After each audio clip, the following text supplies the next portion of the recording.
असम के धुबरी जिले से सटे ब्रह्मपुत्र के किनारे बसा वो गांव दूर से हरा भरा और शांत दिखाई देता था, लेकिन उसकी मिट्टी में डर और अंधविश्वास गहराई से रचाप सा था। चारों ओर चाय के बागान, बीच बीच में बांस के झुरमुट और शाम ढलते ही घना सन्नाटा। लोग सूरज ढलने के बाद अपने दरवाजे बंद कर लेते थे, क्योंकि उन्हें पता था कि अंधेरा यहां सिर्फ अंधेरा नहीं होता। उस गांव में दास परिवार रहता था, पीढ़ियों से बसे, मेहनती और सुखी। घर के मुखिया बिमल दास चाय बागान में सुपरवाइजर थे। उनकी पत्नी मीनाक्षी देवी गांव की सबसे समझदार और ममतामयी स्त्री मानी जाती थी। दो बच्चे, दीपक और रिया, और साथ में बूढ़ी मां कमला दादी।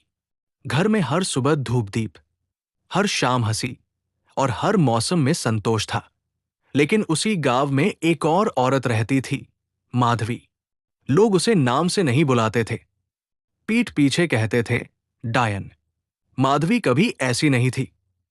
वर्षों पहले वो भी इसी गांव की बहू थी, सुंदर, चुपचाप रहने वाली। लेकिन एक एक कर उसके 3 बच्चे अजीब बुखार में मर गए। पति ने उसे दोषी ठहराया, गांव ने भी। उसे घर से निकाल दिया गया। वो जंगल की सीमा पर एक टूटी झोपड़ी में रहने लगी। उसी दिन से लोगों ने कहना शुरू किया, इस औरत पर साया है। समय के साथ अफवाहें बढ़ती गई। किसी की गाय मरती तो नाम माधवी का लिया जाता।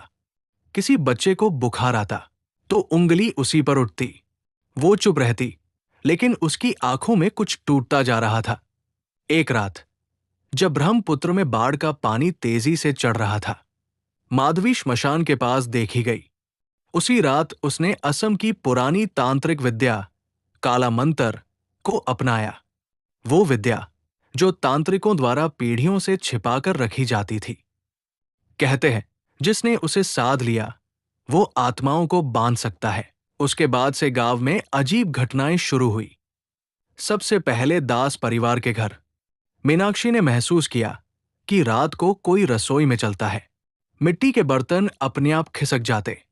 तुलसी का पौधा सूखने लगा। कमला दादी कहती, ये हवा ठीक नहीं है। दीपक ने एक रात कहा, मां, वो काली साड़ी वाली औरत फिर आई थी। उसने कहा, ये घर अब मेरा है। रिया की तबीयत बिगड़ने लगी। डॉक्टर दवाइयां देते, लेकिन बुखार उतरता ही नहीं। उसकी गर्दन पर नीले निशान उभरने लगे, जैसे किसी ने उंगलियों से दबाया हो। एक रात मीनाक्षी ने देखा, रिया बिस्तर पर बैठी है, आंखें खुली है, लेकिन पुतलियां ऊपर चढ़ी हुई। वो असमिया और किसी अज्ञात भाषा के शब्द बोल रही थी। तभी खिड़की के बाहर माधवी की परछाई दिखी। अगले दिन बिमल दास गांव के ओझा के पास गए। ओझा ने मुट्ठी में चावल लिया, मंत्र पढ़े और चौंक गया। ये साधारण नजर नहीं है, ये डायन की क्रिया है। जिसने बहुत दुख सहा हो, वही इतना गहरा काला जादू कर सकता है। गांव वालों में डर फैल गया। कुछ ने कहा, माधवी को पकड़ो। कुछ ने कहा, उसे गांव से बाहर निकालो। लेकिन कोई ये नहीं समझ पाया कि डर को हिंसा से नहीं मिटाया जा सकता।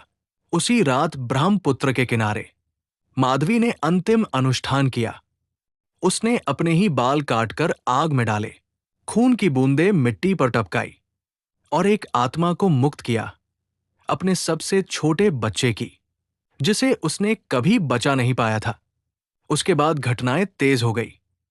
कमला दादी ने एक सुबह कहा, मीनाक्षी, आज मैं अपनी मां को देख रही हूं। शाम तक वो चल बसी। चेहरे पर अजीब शांति थी। दीपक जंगल में गायब हो गया।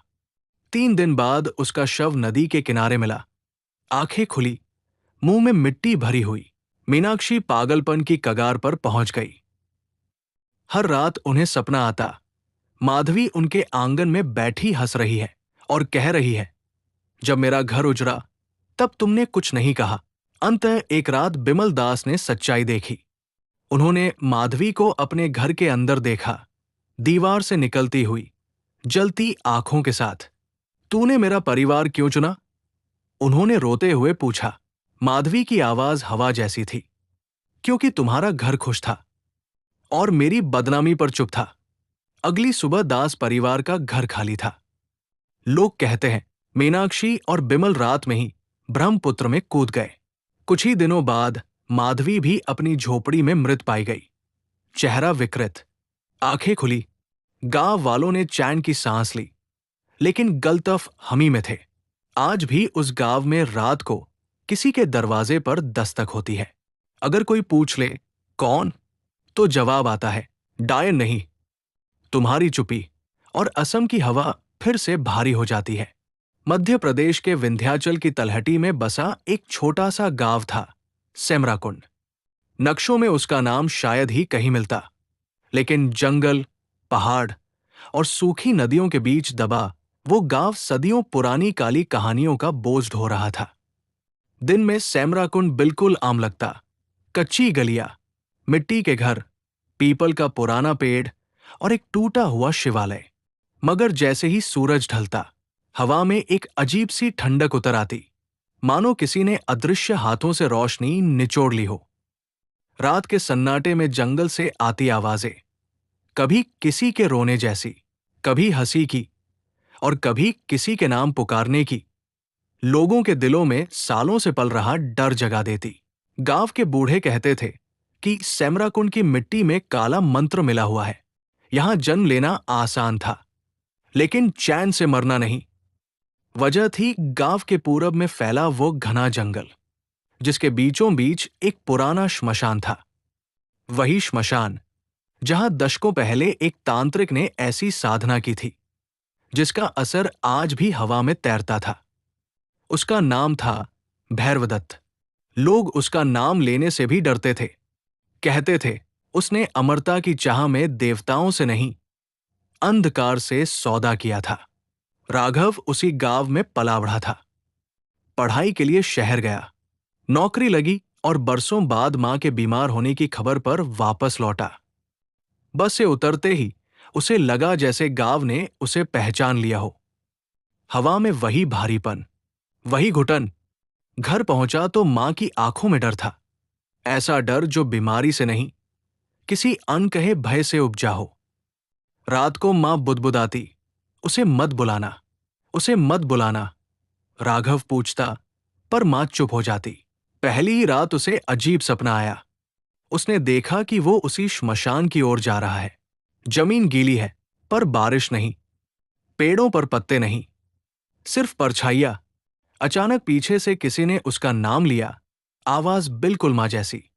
वो मुड़ा, पर वहां मां नहीं थी। एक औरत खड़ी थी, चेहरा आधा जला हुआ, आंखें काली और होठों पर जमी हंसी। वो बोली, घर आ गए हो राघव। और तभी उसकी नींद टूट गई। पसीना ठंडा था, जैसे किसी ने शरीर से गर्मी चुरा ली हो। अगले दिनों में गांव में अजीब घटनाएं होने लगी। एक बच्चा कुएं के पास खेलते खेलते बेहोश मिला। उसके गले पर काले निशान थे, जैसे किसी ने उंगलियों से दबाया हो। एक औरत ने दावा किया कि रात में उसके बाल अपने आप खिंचने लगे, गायों का दूध काला पड़ने लगा। और सबसे भयानक, श्मशान की तरफ से रात को घोल और मंत्रोच्चार की आवाजें आने लगी, जबकि वहां दशकों से कोई नहीं जाता था। राघव ने गांव के सबसे बुजुर्ग व्यक्ति हरनाम काका से बात की। काका की आंखें सुनते ही कांप उठीं।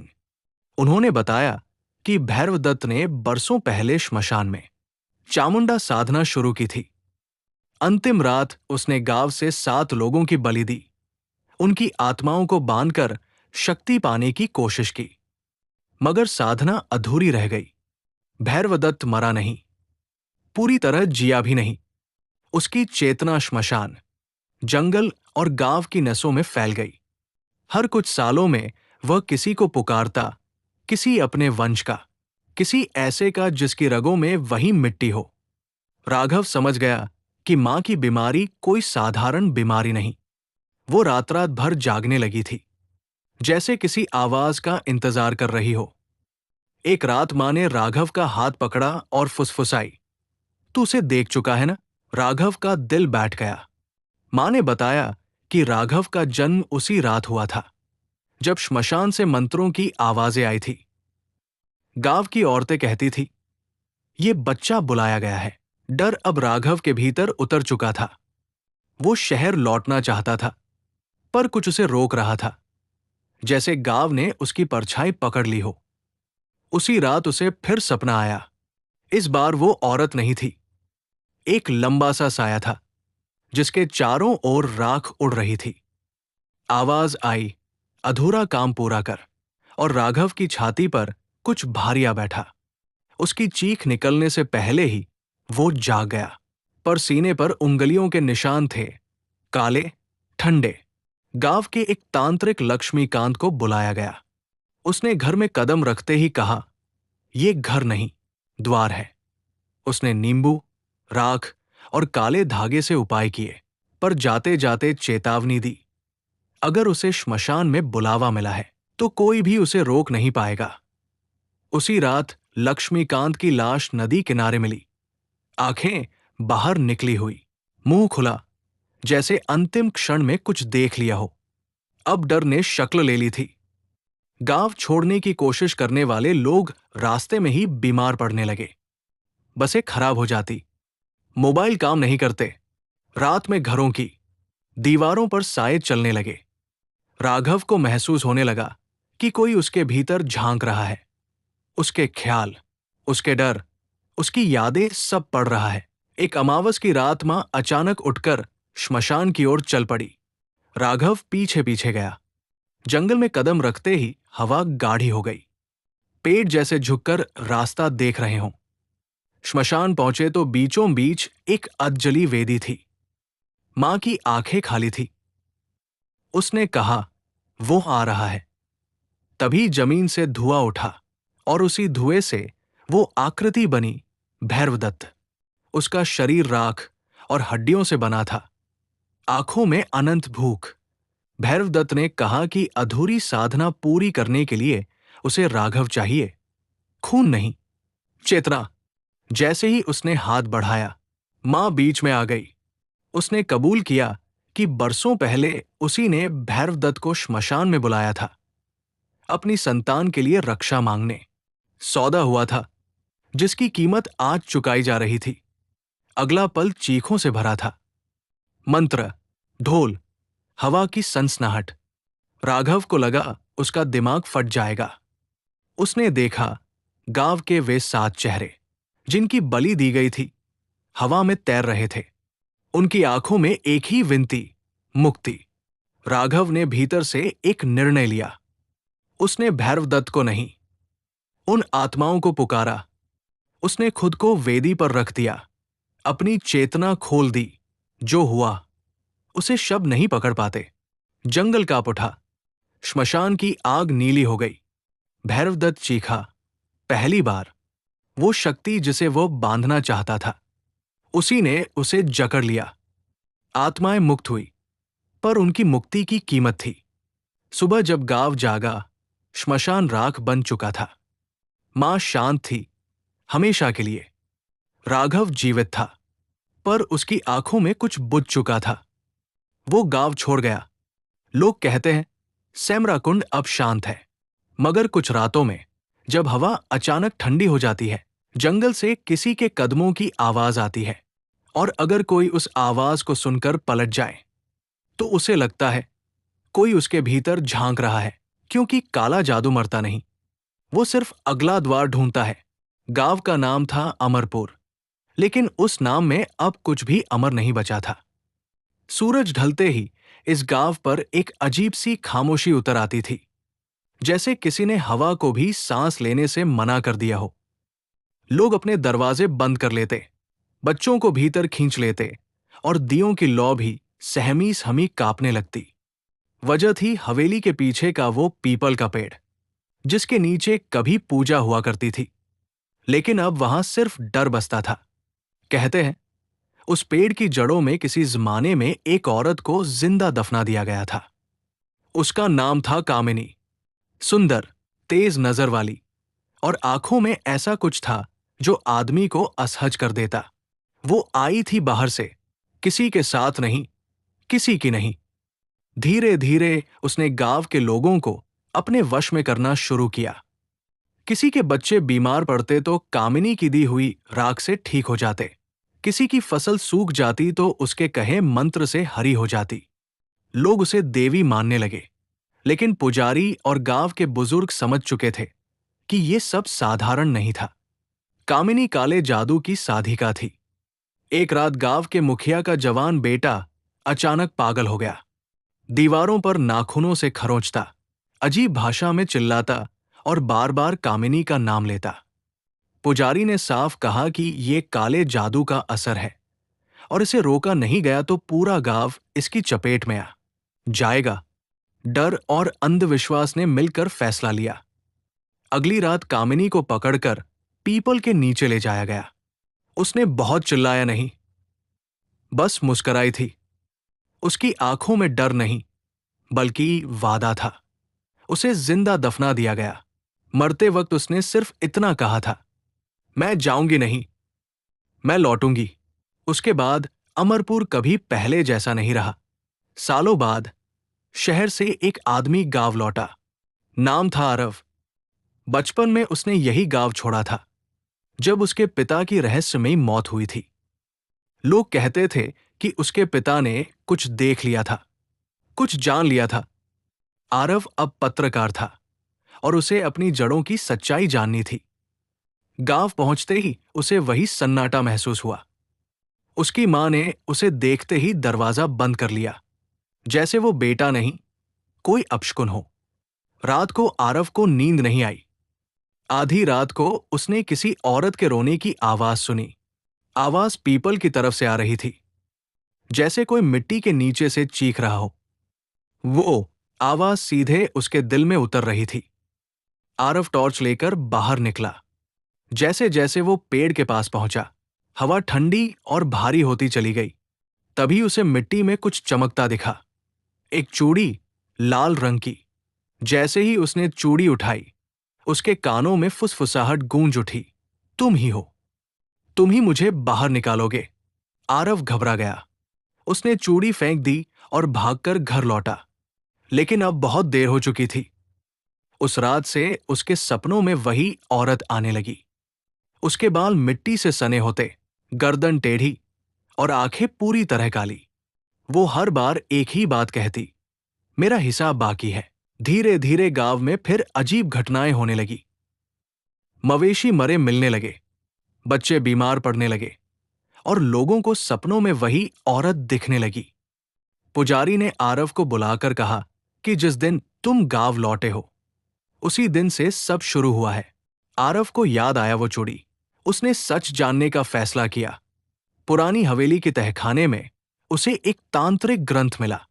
उसी में कामिनी का नाम लिखा था, उसके मंत्र, उसकी साधना और उसका बदला।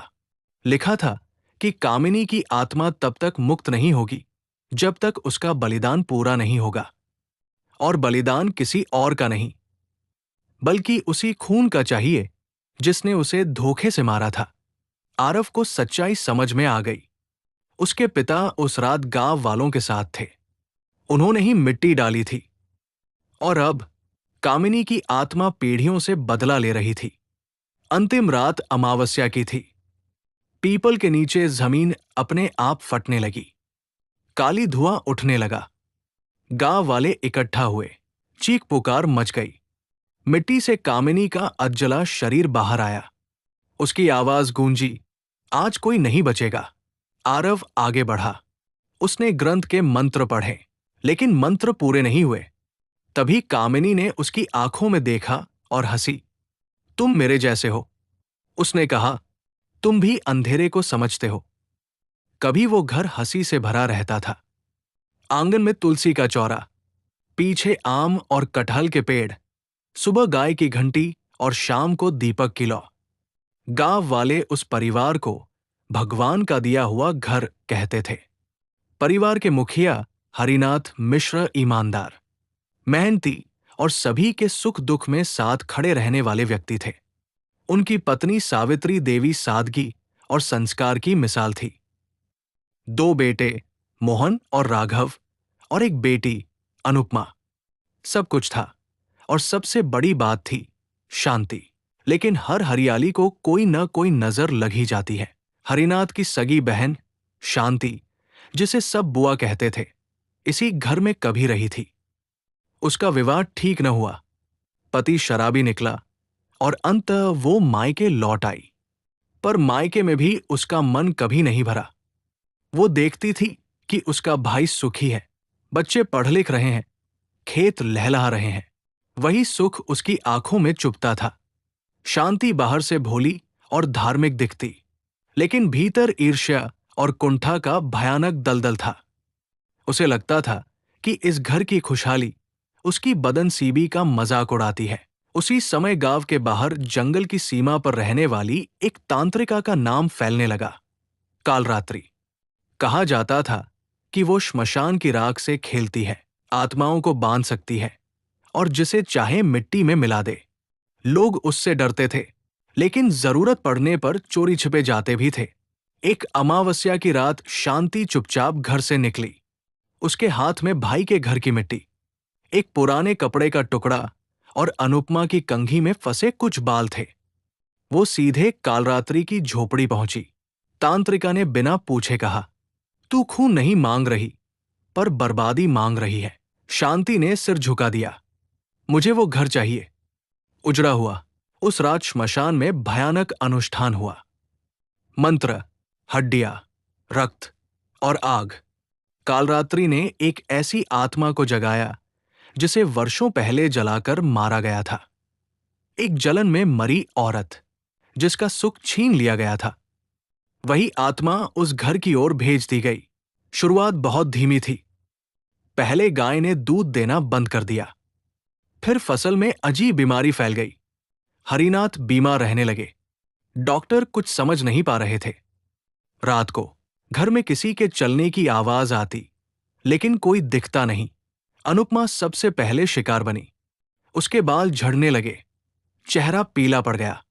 वो कहती, मां, कोई औरत मुझे घूरती है। वो कहती है, ये घर मेरा नहीं है। एक रात सावित्री ने देखा कि अनुपमा नींद में उठकर आंगन में जा रही है। आंखें खुली थी पर चेतना नहीं थी। तुलसी के चौरे के पास खड़ी होकर वो एक अजीब भाषा में बड़बड़ा रही थी। धीरे धीरे घर का माहौल बदल गया। हंसी गायब हो गई, झगड़े बढ़ने लगे। मोहन को शराब की लत लग गई। राघव पढ़ाई छोड़कर चिड़चिड़ा रहने लगा। हरिनाथ की नौकरी चली गई। शांति हर हफ्ते हालचाल पूछने आती और भीतर ही भीतर तृप्त होती। पर काला जादू कभी एक सीमा पर नहीं रुकता। एक रात कालरात्रि ने चेतावनी दी थी, जिस आग को तूने जलाया है वो तुझे भी छुएगी। घर में पहली मौत हुई, सावित्री देवी की। वो सुबह पूजा करते समय अचानक गिर पड़ी। डॉक्टर ने हार्ट अटैक कहा, लेकिन उनकी आंखें खुली हुई थी, जैसे किसी भयानक चीज को देखकर रुकी हों। उस रात पूरे घर में चीखें गूंजती रही। दिए बुझते रहे। दीवारों पर नाखूनों के निशान उभर आए। अनुपमा पागलों की तरह हंसने लगी। कुछ दिनों बाद मोहन ने फांसी लगा ली। सुसाइड नोट में सिर्फ एक पंक्ति थी, वो औरत मुझे सोने नहीं देती। राघव गांव छोड़कर भाग गया, लेकिन शहर में पागल घोषित कर दिया गया। अंत में हरिनाथ अकेले रह गए। खाली घर, सूखे पेड़ और हर रात वही साया। एक रात उन्होंने शांति को घर के आंगन में देखा। वो हंस रही थी। उसके पीछे वही जली हुई आत्मा खड़ी थी। अगली सुबह हरिनाथ मृत पाए गए। घर हमेशा के लिए बंद हो गया। कुछ महीनों बाद शांति की हालत बिगड़ने लगी। उसका शरीर सड़ने लगा, बिना बीमारी। वो चिल्लाती, उसे वापस ले जाओ। मैं नहीं चाहती। कालरात्रि की झोपड़ी उसी समय जल गई। तांत्रिका का कुछ पता नहीं चला। आज भी वो घर खड़ा है, सूना, उजरा, काली दीवारों वाला। गांव वाले कहते हैं, वहां रात को एक औरत रोती है और एक हंसी गूंजती है। कहते हैं, काला जादू दूसरों को नहीं, सबसे पहले अपनों को खा जाता है। देवपुर नाम का एक गांव था। नाम से भले ही पवित्र लगे, लेकिन इसकी मिट्टी में कई रहस्य और अधूरे श्राप दबे हुए थे। गांव के बीचों बीच एक पुराना पीपल का पेड़ था, जिसके बारे में कहा जाता था कि रात के तीसरे पहर वहां कोई परछाई बैठकर रोती है। लोग डर के मारे उस रास्ते से नहीं जाते थे, पर कोई नहीं जानता था कि उस रोने की जड़ क्या है। उसी गांव में रहती थी आरती। रूप ऐसा कि देखने वाला एक पल को ठहर जाए। बड़ी आंखें, शांत मुस्कान, सादा जीवन। माँ बाप नहीं थे। बचपन से मामा मौसी के घर पली थी। मामा सीधे साधे थे, लेकिन मौसी, कमला, के मन में कुछ और ही चलता था। बाहर से धार्मिक, भीतर से जलन से भरी। कमला को आरती की सुंदरता से नफरत थी। गांव में जहां जाती, लोग आरती की तारीफ करते। तुम्हारी भांजी तो लक्ष्मी है, कोई कह देता। वही शब्द कमला के मन में जहर बनकर भर जाते। उसे लगता आरती उसकी बेटी से सब कुछ छीन लेगी। इज्जत, रिश्ते, भविष्य। एक दिन गांव में एक रिश्ता आया। पढ़ा लिखा, शहर में नौकरी, और बात सीधी आरती के लिए। कमला का चेहरा उस दिन मुस्कुराया जरूर, पर आंखों में कुछ और ही चमका। उसी रात उसने फैसला कर लिया, अगर आरती की जिंदगी उजड़नी है तो उसकी सुंदरता को पहले मिटाना होगा। कमला को काले जादू पर विश्वास था। वो जानती थी कि जंगल के उस पार शमशान के पास एक तांत्रिक रहता है, भैरवनाथ। लोग कहते थे कि उसने कई जिंदगियां तबाह की है और कई आत्माओं को बांध रखा है। अमावस्या की रात कमला चुपचाप घर से निकली। भैरवनाथ की कुटिया में धुएं, हड्डियों और अजीब मंत्रों की गंध थी। तांत्रिक ने उसकी आंखों में देखते ही कहा, तू किसी की किस्मत जलाने आई है। कमला ने कांपते स्वर में कहा, मुझे उस लड़की की सुंदरता चाहिए और उसकी बर्बादी। भैरवनाथ हंसा, इसके लिए साधारण टोटका नहीं, चुड़ैल भेजनी पड़ेगी, कीमत बड़ी होगी। कमला ने बिना सोचे हामी भर दी। अमावस्या की उसी रात शमशान में एक पुरानी समाधि खोदी गई। मिट्टी से एक ऐसी स्त्री की अस्थियां निकली जिसने 100 साल पहले सौंदर्य और ईर्ष्या में ही मरकर आत्महत्या की थी। उसका नाम था कालिनी। तांत्रिक ने मंत्र पढ़े, रक्त चढ़ाया और उस आत्मा को बांध दिया, एक काम के लिए। जा, भैरवनाथ ने कहा, उस लड़की की देह, मन और रूप तीनों को खा जा। उसी रात आरती को पहली बार अजीब सपना आया। उसने देखा कोई औरत उसके बालों को नोच रही है, आईना टूट रहा है और उसकी हंसी सिसकियों में बदल रही है। वो चीख कर उठी, शरीर पसीने से भीगा था। अगले दिन आईने में देखा तो आंखों के नीचे काले घेरे थे। कुछ ही दिनों में उसके चेहरे पर दाने निकल आए, बाल झड़ने लगे। गांव में फुसफुसाहट शुरू हो गई, नजर लग गई है। रातें अब आरती के लिए सबसे भयानक थी। कोई उसके कान में फुसफुसाता, तेरी सुंदरता मेरी थी, अब तू कुछ नहीं। कभी वो देखती कोई साया छत पर बैठा है, कभी पैरों में किसी के बाल उलझ जाते। कमला ये सब चुपचाप देखती और मन ही मन खुश होती। लेकिन उसने ये नहीं सोचा था कि काला जादू हमेशा एक कीमत मांगता है। धीरे धीरे घर में अजीब घटनाएं होने लगी। दिए अपने आप बुझ जाते, दीवारों से खरोंचने की आवाज आती। कमला की बेटी रात में चीख कर उठती, मां, कोई औरत मुझे घूर रही है। एक रात आरती ने साहस जुटाया और गांव के बुजुर्ग पंडित से सब कहा। पंडित ने उसका हाथ देखा और कांप गया। बेटी, तुझ पर गहरी तांत्रिक क्रिया हुई है, ये कोई अपना ही है। आरती के मन में पहली बार मौसी का चेहरा उभरा। उसी रात पंडित ने हवन कराया। जैसे ही मंत्र पढ़े गए, हवा तेज हो गई। छत पर जोर से कदमों की आवाज आई। एक भयानक चीख गूंजी, कालिनी की। कालिनी प्रकट हुई, सड़ी हुई देह, उलझे बाल, जलती आंखें। जिसने मुझे भेजा है उसे भी मेरा हिस्सा बनना होगा। अगले ही पल कमला जमीन पर गिर पड़ी। उसके चेहरे पर वही दाग उभरने लगे जो आरती पर थे। वो चिल्लाई, तड़पी, लेकिन बहुत देर हो चुकी थी। भैरवनाथ की कुटिया उसी रात जल गई। कहते हैं कालिनी ने तांत्रिक को भी नहीं छोड़ा। कुछ महीनों बाद आरती का चेहरा फिर से सामान्य होने लगा, लेकिन उसके मन में एक साया हमेशा के लिए बस गया था। वो जान गई थी, सबसे खतरनाक काला जादू तंत्र मंत्र नहीं, बल्कि अपनों की जलन होती है। और देवपुर के पीपल के नीचे आज भी कभी कभी कोई परछाई रोती है। लोग कहते हैं वो कालिनी नहीं, कमला की आत्मा है जो अपनी ही साजिश में फंसकर वही भटक रही है।